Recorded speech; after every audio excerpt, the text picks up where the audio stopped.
Hi, welcome to Strength Reversed. It's Amy. Thank you so much for being here today on this very special day. It's my birthday, and what better way to celebrate my birthday than by talking about myself? I am doing a VR to the lovely and incomparable Rachele at Amethyst Ascension. I love her, and she has a tag going around right now called hashtag 2021 Card Reader FAQ. I always call it a FAQ, but then again, I say GIF, so you can't go by what I say. And I also have some smell-o-vision because Jason at Tarot by the Pines sent me some yummy candles for my birthday. And there was a vote on Instagram, and this one won. So I will smell-o-vision that for you. Stay tuned to the end because I have 4 announcements, big announcements, fun announcements, and ones that you don't want to miss. But I'm going to kind of rush through this because it's a long one. There are 30 questions, and I'm not sure how much time I have left on my phone. The winning scent was Snowball Fight, and it's this beautiful, it's like lavender, but this other one, which was the saltwater orchid, I would call lavender. This one is more of just a light purple. It's almost indigo-y, but light. And it has kind of a pearly look to it. And okay, here's what it smells like. It does smell like snow. So like a snow cone minus the stuff on it, minus the flavor. So it's fresh. It's almost like a cross between like linen and a little bit of vanilla. But, the best part for me, because I grew up in Minnesota, the best part of being outside in the snow was coming inside and feeling that defrosting kind of yummy warmth. Your hands start tingling and you just want to sit by the fire, have a cookie, have some hot chocolate. And that's what this smells like. It's like fresh, but a little bit sugar cookie. So let me light that. Okay, I'm going to get started. There are lots of great questions, and a few of them I'm going to combine a little bit because they're very,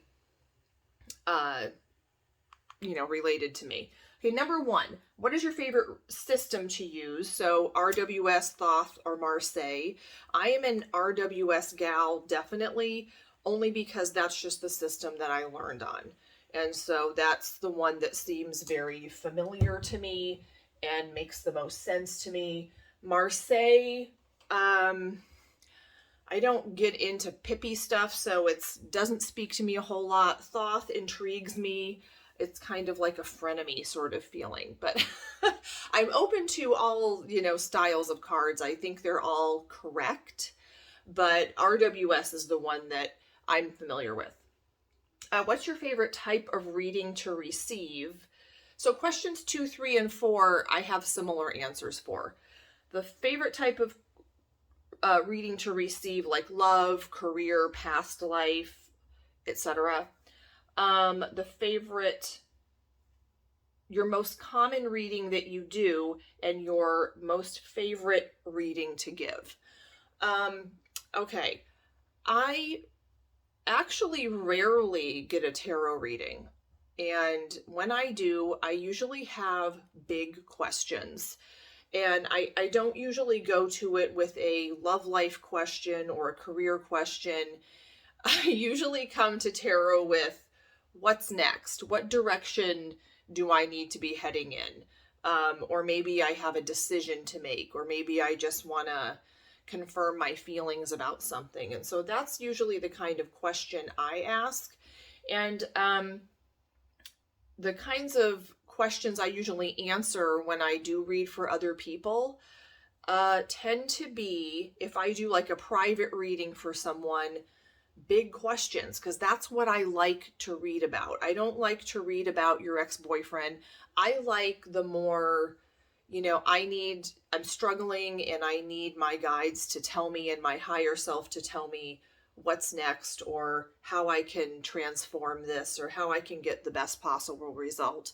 that's what I like to read about, and that's usually the kind of reading I try to give. Not always, but usually. Number 5, what is your reading style? Do you just go with the meanings out of the book, the traditional meanings, intuition, or both? Okay, I'm making a video about this. I actually made a video about this, but I was fired up and I thought maybe not. Let me put it away for a little while and come back to it and see if I sound snarky to myself. It is about the idea going around of late that if you're an intuitive reader, then it's all just bullshit and it's because you don't know what you're talking about. I do call myself an intuitive reader because that is what I'm open to. It doesn't mean that I don't know the traditional meanings of the cards. I would say I read both. And I would say that any tarot reader worth their salt has the traditional meanings that they draw on, and they are tuned in and open to using their intuition. That's the kind of reader I would want to go to, and that's the kind of reader that I am. Number 6, do you read for others or just for yourself? I don't do proper readings for myself. It's usually just a check-in or a daily draw, or meditating on a card. But I do read for others, not in any, I don't have a business or anything. So it's a once in a while kind of thing. So mostly I'm using the cards for myself, but I do read for others. Sometimes live on YouTube and sometimes live and in person. I don't have a business, I should say. Number 7, how long have you been reading? I think my earliest notes on tarot go back to the late 90s. So 96 through 99. And I know my first tarot class, I believe, was in 99. And it's waxed and waned. I have these time periods where I'm really into tarot, and then I would have periods of time where I stepped away a little more, and I think that's normal to have that back and forth kind of cycle. Number 8, do you prefer tarot or oracle, and why? 100% tarot. I'm just not into oracle, and I know some people really, really are. I was watching Laura at Aquamarine 18. I watched her recent video about her animal decks, and those work for her, and they're beautiful, and she gets good readings from those. I really am not drawn to oracle, and I try to love oracle, I think because it's more decks that I can buy. But I don't need any more decks. And the one oracle deck that I seem to like is the Crazy Sexy Love Notes. Hate the name, love the cards. But most oracle decks don't feel, it's like the energy isn't gathered or something for me. They don't really feel complete. They feel a little bit scattered or random, so I'm not terribly drawn to oracle cards. But I do have some other decks that I don't call oracle, like Julie's Cup of Contemplation. I love these. And to me, these are cards that are more practical and useful. It's not like an oracle. I wouldn't put them in oracle category, but I like those.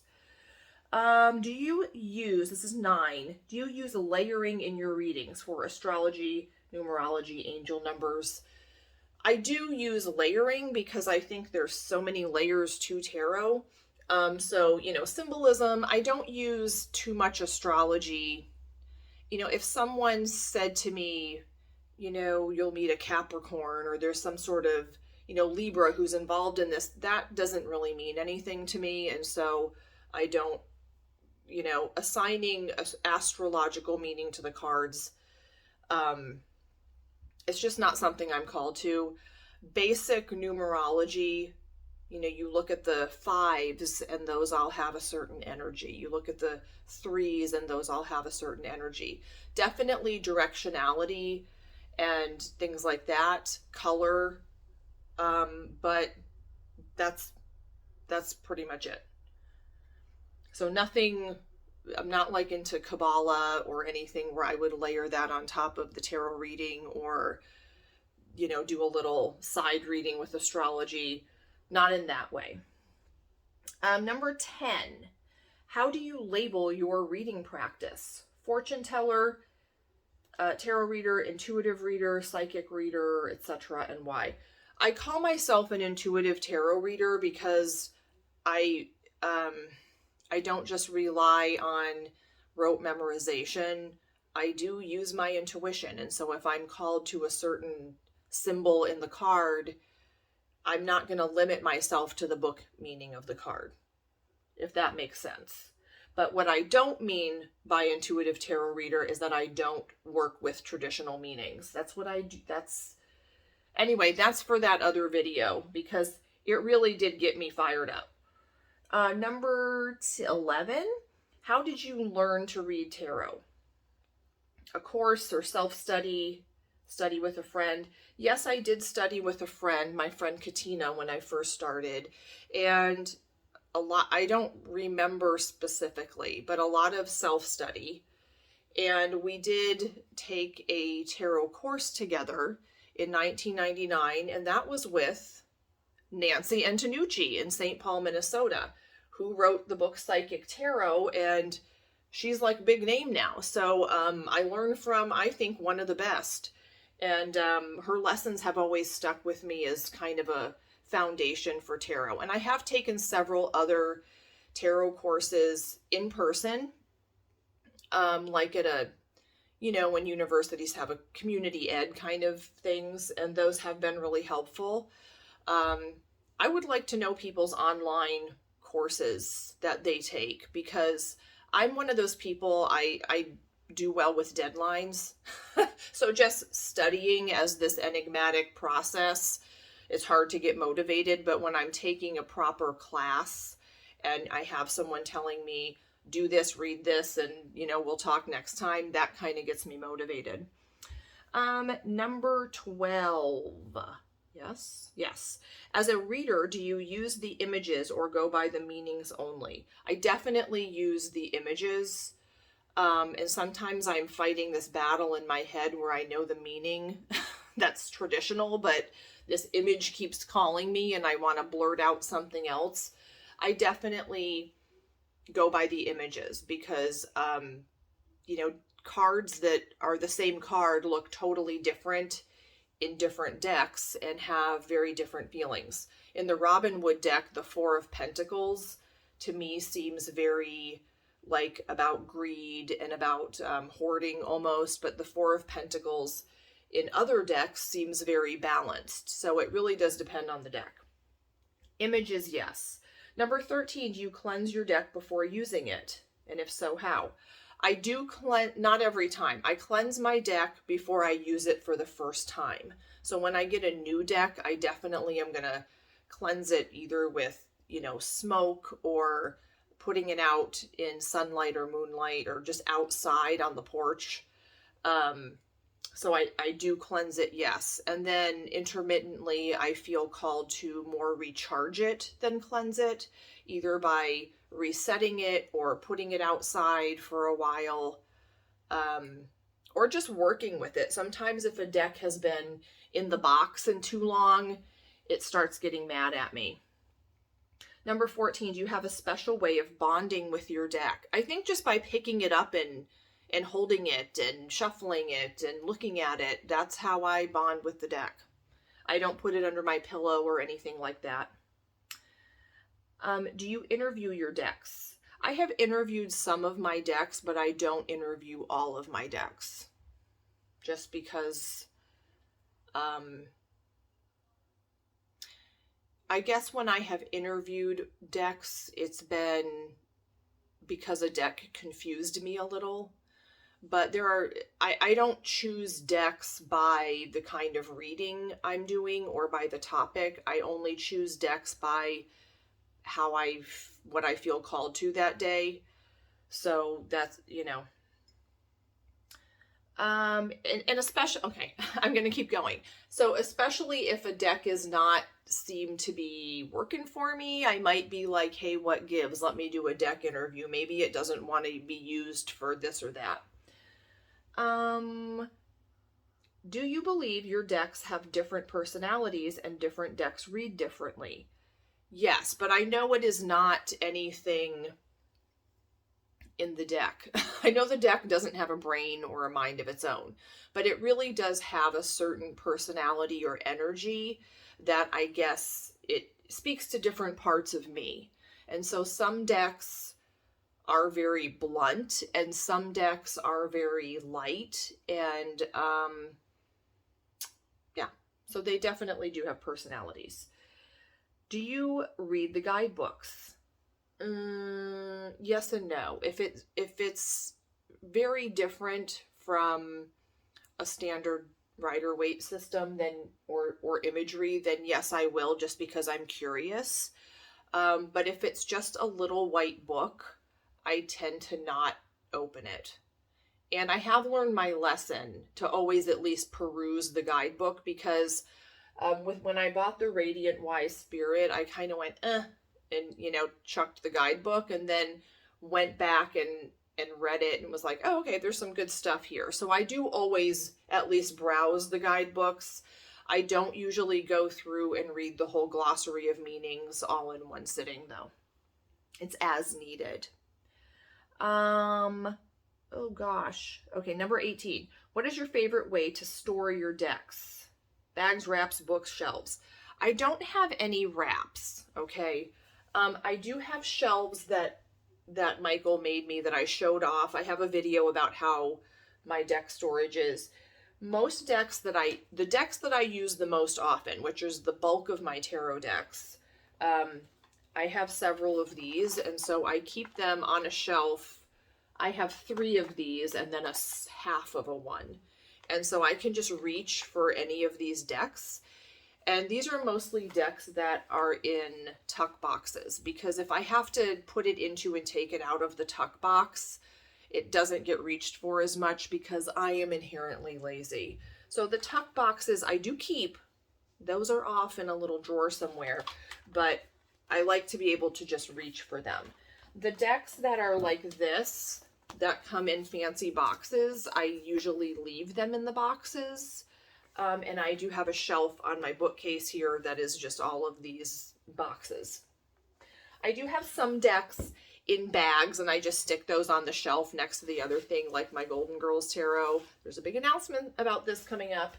And so I do have a couple of bags, and then there's one in my purse. When I travel with a deck, it's in a bag, for sure. Let's see. Number 19. Do you pair your deck with a crystal? No. If so, do you prefer a certain type of crystal? I do have some crystals. This is carnelian, which Julie at Peekaboo Rose gave me, which I love, and I like to just hold it and play with it. But it's not like I reach for a crystal when I'm doing a reading. Sometimes I do, though, stick a crystal in the bag, especially if I'm going to read somewhere outside of my house. I'll put a crystal in with the tarot deck. I don't know why. I do. Number 20. Do you read reversals? If so, why? Yes, I do. Absolutely. I read them when I feel like reading them and how I feel like they need to be read at the time. So for me, reversals have a lot of variety, and it is very dependent on just the question and my intuition. I do not, as a rule, read reversals. So usually if a card comes up reversed and I have this feeling like eye roll, like, ugh, it's reversed, I will just ignore and like, it's not supposed to be that way. And I just turn it right side up and read it how I want to. But sometimes I feel like it's supposed to be reversed. And so yeah, I do read reversals. Let's see. Number 21. Is it 21? Yes. Do you have a certain special shuffle that you do? I overhand shuffle just like so. and I'll go back and forth, and sometimes I'll just let it, with bigger decks, I sometimes, if they're very wide and hard to do an overhand, I'll just turn them vertically and do this. I do not riffle shuffle when I read tarot cards. And I've talked about that before too, because the sound, and it just takes me out of that feeling, because to me, that's what I do with playing cards. And so it makes it feel different. Number 22, do you read professionally? If so, a shameless plug should be inserted here. I read for others when called to, and I do take money for that. I don't have a business, and I really don't see myself starting a business. I am feeling called, though, to put myself out there more and do more professional readings. But I'm not trying to support myself by being a tarot reader. I feel like that would make it very unfun, and I just want to be able to, maybe on my Facebook page, start saying, okay, I have 2 readings. I have 2 30-minute readings I can do, that kind of a thing. But I don't want to do multiple readings every single day, because I do have like a day job, and that takes a lot of energy. So I'm feeling called to be out there a little more, but not in a start my own business type of way. 23. Do you keep a personal tarot journal? I keep a tarot notebook, and that's where I take notes about things. Any personal journaling I might do on a card usually goes in my regular journal.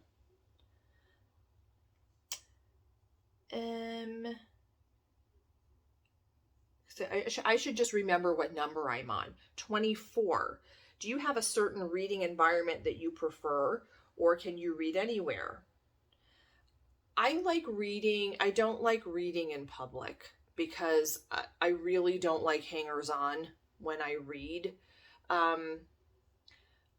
Outside, if I can't be in my house or in a place that feels calm, then I like to read outside. But I have read, at festivals, and I have read in coffee shop settings, and it's nice. I like to read someplace out of the way. I don't like to do a reading for a friend in the middle of the fucking coffee shop where people are like, what's happening? I don't like that.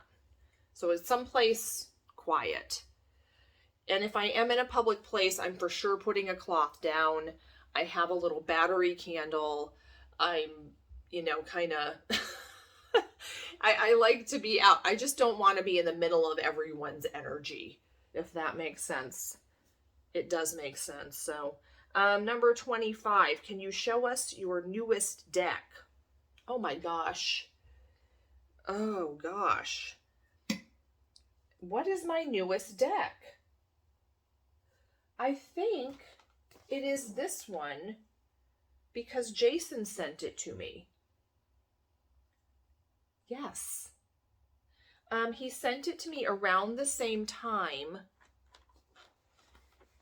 that Julie gave me this little, it is the cutest thing. Now, this is an oracle deck that I really like. It's the Pocket Oracle. That's pretty new.